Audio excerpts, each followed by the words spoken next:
আইসা দোপাতে দাঁড়ায়, বাড়ির কাছারে দাঁড়ানো ছিল বিবি জামেলায়।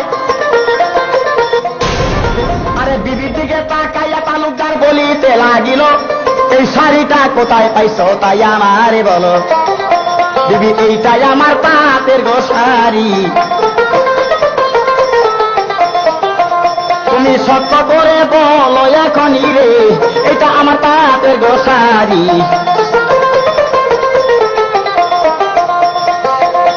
জামেলা বলে বাবাই আনছে হাত হইতে কিনিয়া,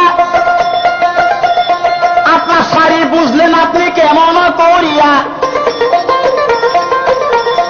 এই দিকেতে এক পেঁচা কাপড় পরছে ভাই, আরে নিচের দিকে আসলেতে সিল দেখা যায়।